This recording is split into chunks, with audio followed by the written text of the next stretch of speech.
മുഹമ്മദ് സ്വാലിഹ് തുടരുന്നുണ്ട് വിവരങ്ങൾ നൽകാനായി. സ്വാലിഹ്, ഞാനിപ്പോൾ അദ്ദേഹത്തിൻ്റെ ഒരുപാട് സിനിമകൾ ഇങ്ങനെ പ്രേക്ഷകർക്ക് മുന്നിൽ നിരത്തുകയായിരുന്നു. നമ്മളെ ഒരുപാട് ചിരിപ്പിച്ച, എപ്പോൾ നമുക്ക് എടുത്തു കണ്ടാലും വീണ്ടും വീണ്ടും വീണ്ടും കാണാൻ തോന്നുന്ന ഒരുപാട് സിനിമകളിൽ അദ്ദേഹം അഭിനയിച്ചു.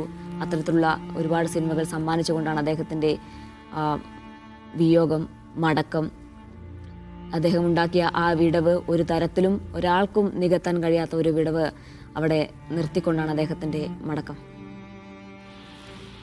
തീർച്ചയായിട്ടും ജീന, മലയാളിയെ ഏറെ ചിരിപ്പിക്കുകയും അതോടൊപ്പം സങ്കടപ്പെടുത്തുകയും ചെയ്ത ധാരാളം സിനിമകൾ സമ്മാനിച്ചാണ് മലയാളിയുടെ ചിരിയുടെ ആശാൻ വിട പറയുന്നത്.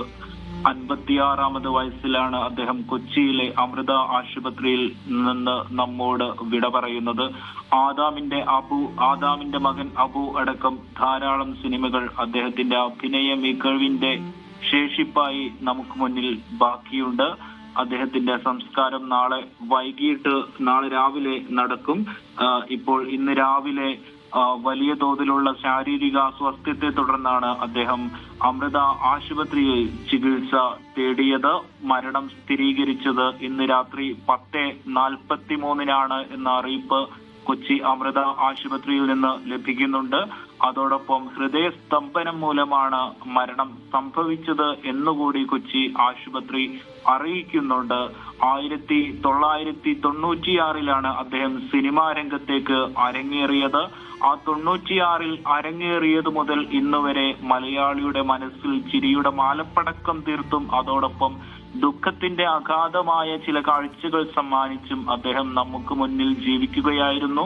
അഭിനയത്തിലപ്പുറം ജീവിതം തന്നെയായിരുന്നു അദ്ദേഹം പലപ്പോഴും സ്ക്രീനിലേക്ക് പങ്കുവെച്ചത് എന്നത് പറയാതെ വയ്യ. ആ മഹാനടനാണ് 56-ാമത്തെ വയസ്സിൽ ഇപ്പോൾ നമ്മോട് വിട പറയുന്നത്. ഇന്ന് രാത്രി 10:43 അദ്ദേഹം വിട പറഞ്ഞത്. കരൾ സംബന്ധമായ അസുഖത്തെ തുടർന്നാണ് അദ്ദേഹം ദീർഘകാലം ചികിത്സയിൽ കഴിഞ്ഞത്. സംസ്കാരം നാളെ വൈകിട്ടായിരിക്കും നടക്കുക എന്നത് പുതിയതായി ഒരു വിവരവും കൂടി നമുക്ക് ലഭ്യമാകുന്നുണ്ട്. അദ്ദേഹത്തിന്റെ സംസ്കാരം നാളെ വൈകിട്ട് നടക്കും. 100-ലേറെ ഹിറ്റ് സിനിമകളിൽ അദ്ദേഹം വേഷമിട്ടു. കൂടാതെ സീരിയലുകളിലും അദ്ദേഹം വേഷമിട്ടിട്ടുണ്ട്. ഇത്തരമൊരു മഹാനടനാണ് മലയാളിയുടെ ഓർമ്മപ്പുറത്ത് നിന്ന് അനശ്വരമായി തുടരുമ്പോഴും ഇപ്പോൾ നമ്മോട് ജീവിതത്തിൽ നിന്ന് നമ്മോട് വിട പറഞ്ഞിരിക്കുന്നത് ജീന. അദ്ദേഹത്തിന്റെ അവസാന സിനിമ ദിലീപിനൊപ്പം അഭിനയിച്ച ബബ്ബബ എന്ന സിനിമയാണ് അദ്ദേഹത്തിന്റെ അവസാന സിനിമ. അച്ഛനുറങ്ങാത്ത വീട് എന്ന ചിത്രത്തിലെ അഭിനയത്തിനാണ് 2005 മികച്ച രണ്ടാമത്തെ നടനുള്ള സംസ്ഥാന പുരസ്കാരം അദ്ദേഹത്തിന് ലഭിച്ചത്. ആദാമിന്റെ മകൻ അബുവിലൂടെ 2010 മികച്ച നടനുള്ള ദേശീയ സംസ്ഥാന പുരസ്കാരങ്ങളും അദ്ദേഹം സ്വന്തമാക്കി. അയാളും ഞാനും തമ്മിൽ എന്ന സിനിമയിലൂടെ 2013 മികച്ച ഹാസ്യ നടനുള്ള സംസ്ഥാന പുരസ്കാരം അടക്കമുള്ളവയും സലിംകുമാർ നേടിയിട്ടുണ്ട്. അങ്ങനെ ഏത് വേഷമായാലും അദ്ദേഹത്തിന് കൈകാര്യം ചെയ്യാം, അനായാസം കൈകാര്യം ചെയ്യാം എന്നതായിരുന്നു അദ്ദേഹത്തിൻ്റെ ഏറ്റവും പ്രധാനപ്പെട്ട കാര്യം. അത് ഹാസ്യമാണെങ്കിൽ അങ്ങനെ അല്ല, അച്ഛനുറങ്ങാത്ത വീട് പോലുള്ള ആ സിനിമയിലൊക്കെ അദ്ദേഹം അഭിനയിച്ച ക്യാരക്ടർ, കരയിക്കുന്ന സീനാണെങ്കിൽ അങ്ങനെ ഏത് വേഷമാണെങ്കിലും അനായാസം കൈകാര്യം ചെയ്തിരുന്ന വ്യക്തിയായിരുന്നു അദ്ദേഹം. 300-ലേറെ സിനിമകളിൽ അദ്ദേഹം നിറഞ്ഞു നിന്നു. കൂടാതെ കമ്പാർട്ട്മെന്റ്, കറുത്ത ജൂതൻ, ദൈവമേ കൈതൊഴാം, കേക്കുമാറാകണം എന്നീ സിനിമകളൊക്കെ അദ്ദേഹം സംവിധാനവും ചെയ്തിട്ടുണ്ട്.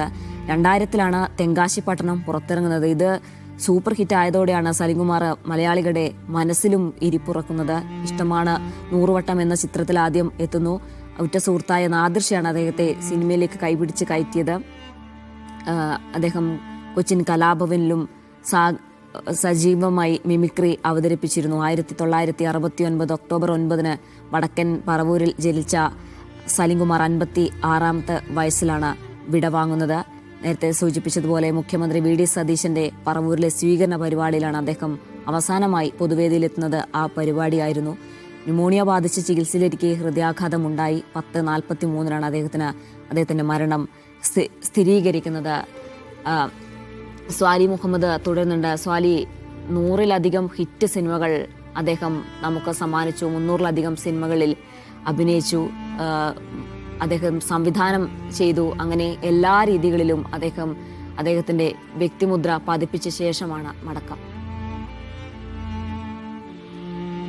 തീർച്ചയായും ജീന, 57 വയസ്സിനിടയിൽ അദ്ദേഹം സാധിച്ചെടുത്ത കലാജീവിതം അത്രയും വലുതാണ് എന്നതിന്റെ അടയാളങ്ങൾ കൂടിയാണ് അവ. 2010 മികച്ച നടനുള്ള ദേശീയ സംസ്ഥാന പുരസ്കാരങ്ങൾ അദ്ദേഹം കരസ്ഥമാക്കിയിരുന്നു. ഇത്തരത്തിൽ ഇന്ത്യ എന്ന മഹാരാജ്യത്തിന്റെ മഹാപുരസ്കാരങ്ങൾ നേടിയാണ് അദ്ദേഹം വിട പറയുന്നത്.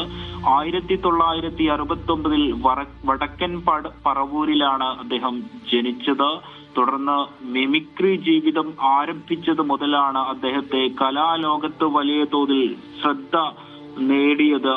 ഈ കലാലോകത്തേക്ക് അദ്ദേഹത്തിന്റെ വലിയ ശ്രദ്ധ വരുന്നത് മിമിക്രി ജീവിതം ആരംഭിച്ചത് മുതലാണ്. കൊച്ചിൻ കലാഭവനിലാണ് അദ്ദേഹം മിമിക്രി ജീവിതം ആരംഭിച്ചത്. പിന്നീട് കൊച്ചിൻ സാഗർ എന്ന ഗ്രൂപ്പിൽ ചേർന്നു. തുടർന്ന് വലിയ തോതിലുള്ള പരിപാടികൾ നാടിന്റെ വിവിധ ഭാഗങ്ങളിൽ അദ്ദേഹം പങ്കെടുത്തു. ഈ പരിപാടികളിലെല്ലാം തന്നെ അനുവാചകരുടെ ഹൃദയം കവരുന്ന പ്രകടനം കാഴ്ചവെക്കാൻ അദ്ദേഹത്തിന് സാധിച്ചു. തുടർന്ന് ടെലിവിഷൻ ഹാസ്യ പരിപാടികളിലും അദ്ദേഹം സ്ഥിരം മുഖമായി പങ്കെടുത്തു. നേരത്തെ 90കളിലെല്ലാം തന്നെ ഈ കേരളത്തിൽ ഏതെങ്കിലും ഹാസ്യ പരിപാടി സംഘടിപ്പിക്കുന്നുണ്ടെങ്കിൽ അവിടങ്ങളിലെല്ലാം അദ്ദേഹത്തിന്റെ സാന്നിധ്യം നേരിട്ടോ അല്ലാതെയോ അനുഭവിക്കുന്ന വിധം ഹാസ്യവേദികളിൽ സ്ഥിരം താരമായി അദ്ദേഹം മാറുകയായിരുന്നു. ഇഷ്ടമാണ് 100 വട്ടം, ഇതാണ് അദ്ദേഹത്തിന്റെ സിനിമ. മലയാളികൾ അദ്ദേഹത്തോട് ഒന്നടങ്കം പറയുന്നതും ഈ ആദ്യ സിനിമയുടെ പേരാണ് ഇഷ്ടമാണ് 100 വട്ടം എന്നാണ് മലയാളികൾ അദ്ദേഹത്തോട് ഒന്നടങ്കം പറയുന്നത്.